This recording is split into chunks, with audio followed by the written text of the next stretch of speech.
በቅድሚያም ርዕሶቹን እንሆ። የኢትዮጵያ መንግስት ከመደበው አካል ውጪ የጦር ሜዳ ውሎዎችንና ውጤታቸውን የሚመለከቱ መግለጫዎች እንዳይሰጡና ዘገቦች እንዳይሰራጩ አገደ። ከ3 ሳምንት በፊት የተሰየመው የአስቸኳይ ጊዜ አዋጅ እዝ ትናንት ባወጣው መግለጫ መሰረት ስለ ሽግግር መንግስት ምስረታ እንቅስቃሴዎችን የሚያደርጉ ኃይላትም እርምጃ ይወሰድባቸዋል። የኢትዮጵያ ጠቅላይ ሚኒስትርና የጦር ኃይሎች ጠቅላይ አዛዥ አብይ አህመድ በገጽ የሚያዙት ጦር ድል እያደረገ መሆኑን አስታወቁ። ጠቅላይ ሚኒስትሩ ዛሬ ከግንባር ባስተላለፉት መልእክት ጦራቸው ዛሬ ቡርቃንና ጭፍራን ከህወሓት እጅ ያስለቅቃል ብለዋል። ጀርመን ውስጥ በኮሮና ተህዋሲ የተያዘና የሚያዘው ሰው ብዛት ወረርሽኙ ከተጀመረበት ጊዜ ጀምሮ ታይቶ ከማይታወቅ ደረጃ ላይ ደረሰ። የሀገሪቱ የጤና ሚኒስትር እንዳሉት ጀርመን ውስጥ በአንድ ቀን ብቻ 75,000 ሰው በተህዋሲው ተይዟል። የአንዳንድ ሆስፒታሎች የጽኑ ህሙማን ክፍሎች በመሙላታቸው የጤና ባለሙያዎች ህሙማንን ወደ ሌላ ሆስፒታል ለማዞር ተገደዋል። ዜናው በዝርዝር የኢትዮጵያ መንግስት የጦር ሜዳ ውጊያዎችን የውጊያ ውጤቶችንና ዘመቻዎችን የሚመለከቱ ዘገቦች ከመንግስት ፍቃድና እውቅና ውጭ እንዳይሰራጩ አገደ። ከ3 ሳምንት በፊት የተሰየመው የአስቸኳይ ጊዜ አዋጅ እዝ ትናንት ይፋ ባደረገው ትዕዛዝ መሰረት በአዋጁ ስልጣን ከተሰጠው የመንግስት አካል ውጪ ስለ ጦር ሜዳ ውሎ ሂደትና ውጤት መግለጫ መስጠትም ሆነ ማሰራጨት ክልክል ነው። የአስቸኳይ ጊዜ አዋጅ እዝ የሽብር ቡድን ያለውን ህዝባዊ ወያኔ ሓርነት ትግራይ ህወሓትን በተለያዩ መገናኛ ዘዴዎች በቀጥታም ሆነ በተዘዋዋሪ የሚደግፉ መግለጫ ወይም አስተያየቶችን የሚሰጡ ወገኖችንም አስጠንቅቋል። የእዙ መግለጫ የሽግግር ወይም ሌላ ህገወጥ ያለው መንግስት ለመመስረት በሚንቀሳቀሱ ኃይላት ላይ ጸጥታ አስከባሪዎች እርምጃ እንደሚወስዱ አስጠንቅቋል። የእርምጃውን ምንነት ግን አልጠቀሰም። ማስጠንቀቂያው የወጣው በኦሮሞ ማህበረሰብ ዘንድ በርካታ ደጋፊ አለው የሚባለው የኦሮሞ ፌዴራሊስት ኮንግረስ ኦፌኮ የኢትዮጵያን ጦርነትና የፖለቲካ ውዝግብ ለማስወገድ ለ18 ወራት የሚጸና የሽግግር መንግስት እንዲሰየም በጠየቀ ማግስት መሆኑ ነው። ትናንት ማታ ይፋ የሆነው የአስቸኳይ ጊዜ አዋጅ እዝ የጦር ሰራዊቱና የልዩ ልዩ ኃይላትን አባል ያልሆነ ሰው የየኃይላቱን የደንብ ልብሶች እንዳይለብሱ አግዷል።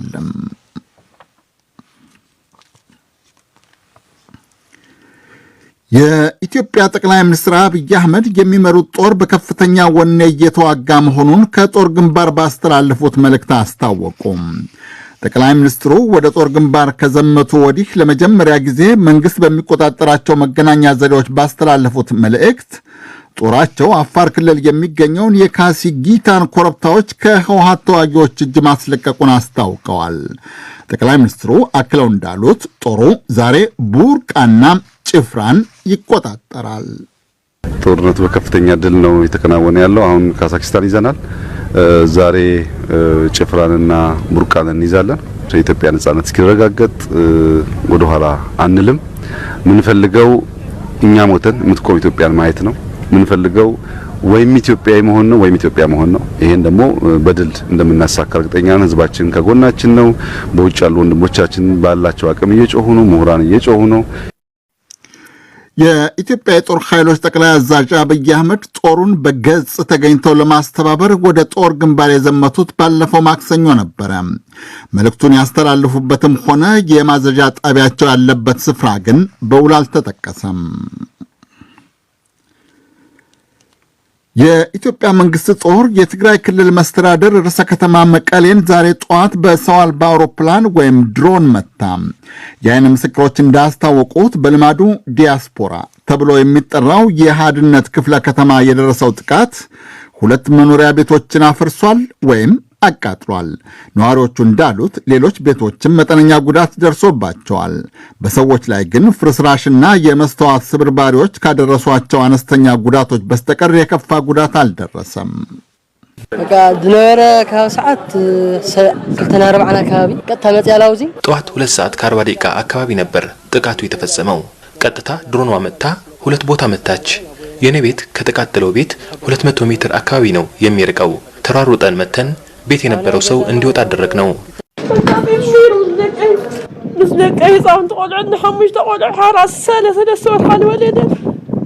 ከነ ልጆቼ ጋር አቃጥሎ ነበር። የ3 ወር አራስ ቤት ነው የተመታው። በፈጣሪ ተርፈናል። ተመስገን የሚያስብል ነው። ንብረት ወደመ እንጂ እኛስ ምንም አልሆነም። የመቀሌው ወኪላችን ሚሊዮን ኃይለ ሥላሴ ያነጋገራቸው ያን ምስክሮች የሰጡት አስተያየት ነበረ ከነትርጉሙ።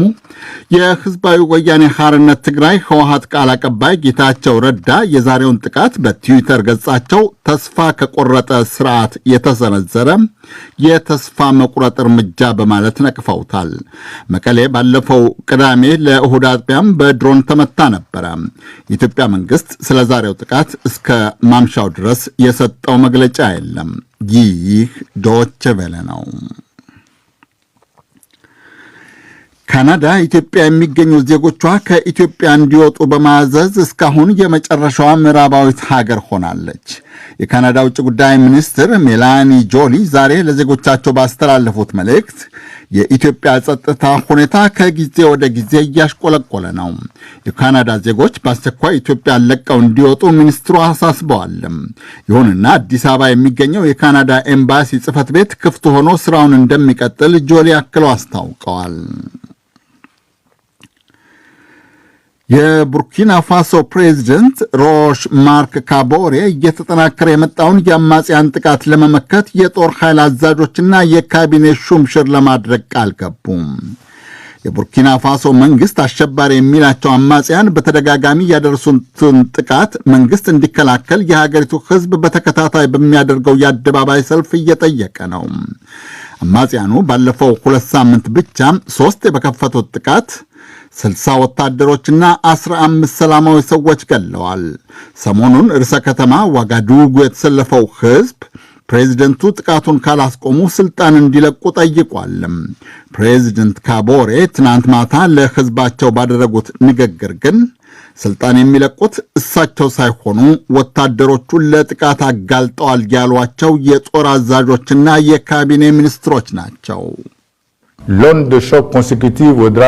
ኢናታ የደረሰው ጥቃት ያስከተለው ድንጋጤ፣ ፎቤና ቲዮ የደረሰው ተደጋጋሚ ጥቃት ሁላችንም አቅማችንን ከሁኔታው ጋር እንድናጠናክር ያስገድደናል። የተዋጊ ወታደሮቻችንን መንፈስ የሚያላሽቀውንና ጦሩ የታጠቁ አሸባሪ ቡድናትን የመዋጋት አቅሙን የሚያዳክመውን የአዛዦችን የብቃት ማነስ ማስወገድ አለብን። ይበሉ እንጂ ምዕራብ አፍሪካ ውስጥ ተደጋጋሚ መፈንቅለ መንግስት መደረጉን የሚጠቅሱ የፖለቲካ ተንታኞችና ታዛቢዎች እንደሚሉት የቡርኪና ፋሶ የጦር አዛዦች ፕሬዝደንቱን እንዳይቀድሟቸው ያሰጋል። ጀርመን ውስጥ በኮሮና ተህዋሲ የሚያዘው ሰው ቁጥር አለቅጥ ማሻቀቡን የሀገሪቱ የጤና ሚኒስትር የንስ ሽፓን አስታወቁም። ሽፓን ዛሬ ማርፈጃው ላይ በሰጡት መግለጫ ጀርመን ውስጥ በኮቪድ-19 የሞተው ሰው ቁጥር ከ100 ሺህ መብለጡ ሲበዛ አሳዛኝ ነው። በኮሮና ተህዋሲ የተያዘው ሰው ብዛት ደግሞ ወረርሽኙ ከተከሰተ ጀምሮ ታይቶ አይታወቅም። በኮሮና ተዋሲ ከ100 ሺህ የሚበልጡ ሰዎች የመሞታቸው አሳዛኝ እውነት የሚያሰቅቅ ነው። በአንድ ቀን ውስጥ በተዋሲው የተያዘው ሰው ቁጥር ደግሞ 75 ሺህ ደርሷል። በሳምንት ውስጥ ከያንድ ሺው ሰው 440 ሰዎች ተይዘዋል። ወረርሽኙ ከጀመረ ጀምሮ ይህን ያህል ሰው ተይዞ አያውቅም። በአየር ኃይል ድጋፍ ጽኑ ህሙማንን እዚሁ ጀርመን ውስጥ ከአንዱ ስፍራ ወደ ሌላው ለመውሰድ ተገደናል። ሁኔታው ሲበዛ አሳሳቢ ነው። ከዚህ በፊት ከገጠመን ሁሉ እጅግ በጣም አሳሳቢው ነው። አራተኛው ማዕበል የተሰኘውን የኮሮና ወረርሽኝ ለመግታት ጀርመን ውስጥ በየመስሪያ መዝናኛና መገበያያ ስፍራዎች ከፍተኛ ቁጥጥር እየተደረገ ነው። እስካሁን ግን ሙሉ እገዳ አልተጣለም። ሌሎች የአውሮፓ ሀገራትም በቅርቡ ያገረሸውን የኮሮና ተህዋሲ ስርጭት ለመከላከል የተለያዩ እርምጃዎችንና እገዳዎችን እየጣሉ ነው። ከደቡባዊ አፍሪካ ሀገራት አዲስ ተሰራጭቷል የተባለው ልውጥ የኮሮና ተህዋሲ ደግሞ ለዓለም ሌላ ፈተና ሆኗል። ብሪታንያ ከዜጎቿ ውጪ የደቡባዊ አፍሪካ ሀገራት ዜጎች ወደ ግዛቷ እንዳይገቡ አግዳለች። የአውሮፓ ህብረትም ከእና ወደ ደቡባዊ አፍሪካ ሀገራት የሚደረግ በረራን ሊያግድ እየተዘጋጀ መሆኑ እየተነገረ ነው። ይህ ዶይቼ ቬለ ነው።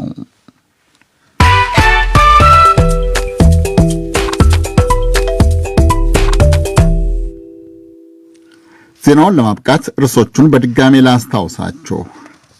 የኢትዮጵያ መንግስት ከመደበው አካል ውጪ የጦር ሜዳ ውሎዎችና ውጤታቸውን የሚያመለክቱ መግለጫዎች እንዳይሰጡና ዘገቦች እንዳይሰራጩ አገደ። ከ3 ሳምንት በፊት የተሰየመው የአስቸኳይ ጊዜ አዋጅ እዝ ትናንት ባወጣው መግለጫ መሰረት ስለ ሽግግር መንግስት ምስረታ እንቅስቃሴዎችን የሚያደርጉ ወይም ሌሎች የመንግስት አይነቶች እንዲመሰረት የሚጠይቁ ወገኖችም እርምጃ ይወሰድባቸዋል። የኢትዮጵያ ጠቅላይ ሚኒስትርና የጦር ኃይሎች ጠቅላይ አዛዥ አብይ አህመድ በገጽ የሚያዙት ጦር ድል እያደረገ መሆኑን አስታወቁም። ጠቅላይ ሚኒስትሩ ዛሬ ከግንባር ባስተላለፉት መልእክት ጦራቸው ዛሬ ቡርቃንና ጭፍራን ከህወሓት እጅ ያስለቅቃል ብለዋል። ጀርመን ውስጥ በኮሮና ተዋሲ የተያዘና የሚያዘው ሰው ብዛት ወረርሽኙ ከተጀመረበት ጊዜ ጀምሮ ታይቶ ከማይታወቅ ደረጃ ደረሰ። የጀርመን የጤና ሚኒስትር እንዳሉት ጀርመን ውስጥ በአንድ ቀን ብቻ 75,000 ሰው በተዋሲው ተይዟል። የአንዳንድ ሆስፒታሎች የጽኑ ህሙማን ክፍሎች በመሙላታቸው የጤና ባለሙያዎች ህሙማንን ወደ ሌላ ሆስፒታል ለማዞር ተገደዋል። የዜናው መልእክት የእስካሁኑ ነበር።